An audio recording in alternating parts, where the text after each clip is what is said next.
अस्सलाम वालेकुम viewers, welcome to conceptualise. आज हम जो टॉपिक स्टडी करने वाले हैं वो है कंपनी। सबसे पहले हम कंपनी की डेफिनेशन में बात करते हैं कि कंपनी होती क्या है। Company is an artificial person created by law having separated entity with a perpetual succession and common seat. Definition बड़े ही आपको शॉर्टली प्रिसाइजली हर इंपॉर्टेंट बात को समझाती है। ये चार मेन पॉइंट हैं कंपनी समझने के लिए। आर्टिफिशियल पर्सन कंपनी को कहा जाता है। कंपनी अपने डिसीजन खुद लेती है। सेपरेटेड एंटिटी क्या, हम प्रोप्राइटरशिप में बात करते हैं, यानी कि जहां पर सिंगल ओनर होता है, जहां का ओनर क्या होता है, सिंगल, सिर्फ एक बंदा बिजनेस को चला रहा होता है, हम कहते हैं प्रोप्राइटरशिप में बिजनेस और ओनर को एक समझा जाता है, सही है। लेकिन यहाँ कंपनी में सेपरेट एंटिटी होती है। कंपेयर होल्डर कहा जाता है उन्हें, क्योंकि वो कंपनी में अपना कुछ ना कुछ शेयर, कुछ ना कुछ हिस्सा होल्ड करते हैं। तो शेयर होल्डर्स और कंपनी ये दोनों क्या है, सेपरेट है। जब भी कंपनी क्या है, कंपनी के पास क्या होती है, सेपरेटेड एंटिटी होती है। परपेचुअल सक्सेशन, आपने कितनी कंपनीज देखा है, कितने ब्रांड्स देखा है जिनके नेम के साथ लिखा हुआ होता है सिंस 1998, सिंस 1992, यानी कि वो 100 साल 150 साल से चल रही है। यही कंपनी का एक फीचर है परपेचुअल सक्सेशन, यानी कि कंपनी किसी शेयर होल्डर के, किसी मैनेजर के, किसी एम्प्लॉई के मर जाने से या उसको छोड़ जाने से बंद नहीं होती। याद रहे, कंपनी किसी भी शेयर होल्डर के जाने से बंद नहीं होती। परपेचुअल सक्सेशन यानी कि लगातार चलती रहती है। कॉमन सील सिग्नेचर को कहते हैं। कंपनी के एक अपना सिग्नेचर होता है, ये वजह है कि इसको हम आर्टिफिशियल पर्सन कहते हैं कि कंपनी का क्या, कॉमन सील। कंपनी के सिग्नेचर को हमने नाम दिया है कॉमन सील, जिसे आप आम जबान में स्टैम्प कह सकते हो। डेफिनेशन समझना जरूरी था, एक और दफा रिवाइज कर लेते हैं। आर्टिफिशियल पर्सन होती है, ये अपने डिसीजन खुद लेती है। कंपनी के बैंकक्रप्ट होने से उसके शेयर होल्डर पे फर्क नहीं पड़ता। इस तरह शेयर होल्डर के हालत खराब होने से कंपनी पे कोई फर्क नहीं पड़ता। ये एक आर्टिफिशियल पर्सन है। किसी पे केस कर सकती है, कोई इस पर केस कर सकता है, ये साइन कर सकती है। सेपरेट एंटिटी, ये शेयर होल्डर से अलग है, सही है, अलग है, सेपरेट एंटिटी रखती है। परपेचुअल सक्सेशन, ये लगातार चलती रहती है, ये किसी के भी चले जाने से बंद नहीं होती। कॉमन सील स्टैम्प, जो कंपनी का सिग्नेचर है स्टैम्प, उसे हम कॉमन सील कहते हैं। कंपनी होती क्या है, कंपनी की डेफिनेशन हम समझ चुके हैं। अब कंपनी को बनाते ही कहते हैं, यानी कि steps in the formation of a company, ये समझते हैं। इनकॉर्पोरेशन ऑफ अ कंपनी, यानी कंपनी को बनाना, undergoes a complicated procedure which is also time consuming. Company को बनाना जो एक काफी कॉम्प्लिकेटेड प्रोसीजर होता है और टाइम कंज्यूमिंग भी, यानी कि ऐसा नहीं होता कि बस अभी आपने सोचा कंपनी बनाने का और एक हफ्ते में ही कंपनी बन के तैयार हो गई, नहीं, ये काफी टाइम कंज्यूमिंग होता है। It take may as long as 1 year period, ये एक साल भी ले सकता है, ठीक है, कंपनी बनने में 1 साल भी लग सकती है, यानी इतना टाइम कंज्यूमिंग हो सकता है कंपनी बनाने का प्रोसीजर। फर्स्ट हमारा स्टेप आता है getting promoters together. Those who form the company are known as promoters. वो लोग जो कि कंपनी असल में बनाते हैं वो जाने जाते हैं प्रमोटर्स से, यानी कि आइडिया आया किसी के पास, किसी ने उस आइडिया को प्रमोट किया, तो वो क्या कहलाया, प्रमोटर्स। सबसे पहले जो बुनियाद रखते हैं कंपनी की, वो क्या कहलाते हैं, promoters. Who must get together to work out the skeleton of a company. They must be at least 7 for public company and 2 for private company. उनको जरूरी है 7 होना पब्लिक कंपनी के लिए और प्राइवेट कंपनी के लिए 2। जब प्राइवेट और लिमिटेड कंपनी का फर्क भी अभी समझ लेते हैं। पब्लिक कंपनी जिसका जो शेयर है, जिसका जो शेयर कैपिटल होता है, पब्लिक कंपनी जिसका जो शेयर कैपिटल होता है वो शेयर होल्डर्स के थ्रू आता है। प्राइवेट कंपनी जो मेंबर्स होते हैं सिर्फ वहीं से वो रेज कर पाती है अपना कैपिटल, ठीक है। फर्स्ट ईयर में काफी अच्छी तरीके से पढ़ चुके हो आप पब्लिक कंपनी और प्राइवेट कंपनी में फर्क, तो आज इसको डिटेल में नहीं पढ़ेंगे, आज यहीं तक रहने देंगे, स्टेप्स पे फोकस करेंगे। Appointment of adviser, promoters appoint legal adviser who are expert in legal matters. जो प्रमोटर जिन्होंने आइडिया को, कंपनी बनाने के आइडिया को प्रमोट किया था, वो अपॉइंट करते हैं एडवाइजर्स को, ठीक है, जो एक्सपर्ट होते हैं लीगल मैटर्स में। क्योंकि कंपनी क्या है, क्रिएट की जाती है लॉ, क्रिएटेड बाय लॉ, अभी हमने डेफिनेशन में पढ़ा है। प्रिपेयर करना होता है हमें कंपनी डॉक्यूमेंट्स को, कंपनी को कुछ डॉक्यूमेंट्स प्रिपेयर करने होते हैं, memorandum of association, articles of association, prospectus. ये तीनों हम फर्स्ट ईयर में काफी अच्छे से पढ़ चुके हैं। Submitting application with the registrar, आप रजिस्ट्रार के पास जाते हैं और एप्लीकेशन सबमिट कराते हैं कंपनी फॉर्मेट करने, कंपनी के फॉर्मेशन के लिए। When paid work is complete, an application for registration is submitted with the registrar of the company who is a competent government authority to grant registration. जब हमारा काम सारे डॉक्यूमेंट्स रेडी हो जाते हैं तो हम एप्लीकेशन सबमिट करवाते हैं रजिस्ट्रार के पास। एक गवर्नमेंट का क्या होता है, एम्प्लॉय होता है, गवर्नमेंट के अंडर जो काम कर रहा होता है। Payment of registration fee, registration की फी भी पेड की जाती है जो कि डिपेंड करेगी कि रजिस्टर्ड कैपिटल पे।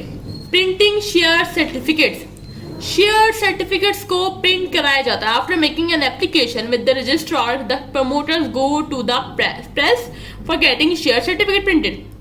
रजिस्ट्रार के पास एप्लीकेशन सबमिट कराने के बाद जो प्रमोटर्स हैं वो जाते हैं प्रेस के पास शेयर कैपिटल प्रिंट करवाने के लिए। Issuance of registration certificate, once the registrar is satisfied with all legal procedure, formalities and documents, he issues registration certificate. जब रजिस्ट्रार जिसके पास एप्लीकेशन सबमिट कराई गई थी वो सेटिस्फाई होता है सारे लीगल प्रोसीजर से, फॉर्मेलिटीज से, तो वो इशू करता है registration certificate. On it's issuance the company legally comes into existence, उसके रजिस्ट्रेशन सर्टिफिकेट इशू करने से कंपनी लीगली एक्सिस्टेंस में आ जाती है, यानी कंपनी हमारे पास बन चुकी है।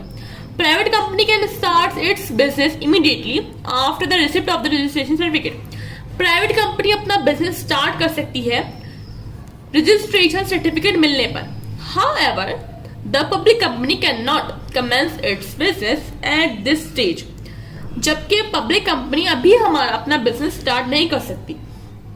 It gets another certificate known as commencement certificate. Public जो हमारे पास पब्लिक कंपनी है उसको एक और सर्टिफिकेट की जरूरत पड़ती है अपना बिजनेस स्टार्ट करने के लिए, बिजनेस इनिशिएट करने के लिए, जो कि होता है कमेंसमेंट सर्टिफिकेट। पब्लिक कंपनी अपना बिजनेस रजिस्ट्रेशन सर्टिफिकेट रिसीव करने के बाद नहीं स्टार्ट कर सकती है, उसको जरूरत है कमेंसमेंट सर्टिफिकेट की। Publication of prospectus, on the receipt of registration certificate the company issue prospectus to the public through advertisement. Publication of prospectus, prospectus क्या होता है, एक इन्विटेशन होता है लोगों को कंपनी की तरफ बुलाने के लिए, ठीक है। जब कंपनी लीगली एग्जिस्ट हो जाती है तो वो प्रॉस्पेक्टस इशू करती है जो कि एक एडवर्टाइजमेंट होती है, ठीक है, एक इन्विटेशन होता है लोगों को बुलाने के लिए कंपनी में, ताकि वो कंपनी में इन्वेस्ट करें और कंपनी ज्यादा से ज्यादा फिर डेवलप कर सके, ज्यादा चल सके। अच्छा, आगे बढ़ने से पहले बात करते हैं प्रीलिमिनरी एक्सपेंसेस पर। These are the expenses which must necessarily be incurred for the purpose of forming a new company. The following items are usually included under this head: cost of registration in the company, stamp duty, fees on the nominal capital, and etc. Preliminary expenses को हम उर्दू में आसान लफ्ज में इब्तदाई खर्चे भी कह सकते हैं, यानी वो खर्चे जो इब्तदा में कंपनी फॉर्मेट करने के लिए, कंपनी के फॉर्मेशन में इब्तदा में होते हैं, ठीक है, इब्तदाई खर्चे, जिसमें हमारे पास रजिस्ट्रेशन फीस आती है, प्रॉस्पेक्टस के लिए खर्चे आते हैं, डॉक्यूमेंट्स के लिए जो खर्चे हमने करे हैं वो सारे खर्चे प्रीलिमिनरी एक्सपेंसेस में इंक्लूड होते हैं, जिसे हम एसेट कहते हैं। प्रीलिमिनरी एक्सपेंसेस एक्सपेंस होने के बाद भी बावजूद भी एसेट कहलाते हैं, हम इनको एज एन एसेट रिकॉर्ड करते हैं अपनी बुक्स में, ठीक है। ये पॉइंट आपको याद रखना है जरूर, ठीक है। अच्छा, अब बात करेंगे हम कैपिटल पे। रिमेंबर, कंपनी के जो ओनर्स होते हैं वो कंपनी नहीं चलाते, वो बिजनेस में इंटरफेयर नहीं कर सकते। कंपनी के ओनर्स कौन होते हैं? Share holders. शेयर होल्डर्स मजीद में आपको एक और दफा एक्सप्लेन कर देती हूँ। शेयर होल्डर्स कौन होते हैं? जो अपना कोई ना कोई हिस्सा कंपनी में होल्ड करते हैं, यानी उन्होंने कुछ ना कुछ पैसा इन्वेस्ट किया हुआ होता है कंपनी पे, और उस पैसे के हिसाब से वो शेयर होल्डर होते हैं कंपनी के। तो कैपिटल जो है वो शेयर होल्डर से मिलकर बनता है, इसीलिए हम कंपनी में कुछ शेयर कैपिटल कहेंगे, ना कि सिर्फ कैपिटल, ठीक है। कंपनी को चलाता कौन है? कंपनी को चलाते हैं बोर्ड ऑफ डायरेक्टर्स। यानी कि डायरेक्टर्स कंपनी को मिलकर चलाते हैं और सबको हम मिलाकर कहते हैं बोर्ड ऑफ डायरेक्टर्स। जो कंपनी में कंपनी को कहाँ जाना है, अभी क्या करना है, क्या इन्वेस्ट करना है, किस चीज में इन्वेस्ट करना है, किस चीज में मार्केटिंग में खर्चा करना है, ये सब जो डिसाइड करता है, जो डिसीजन मेकिंग होती है वो बोर्ड ऑफ डायरेक्टर्स की होती है, ना कि ओनर्स। असल ओनर कौन है? Share holders.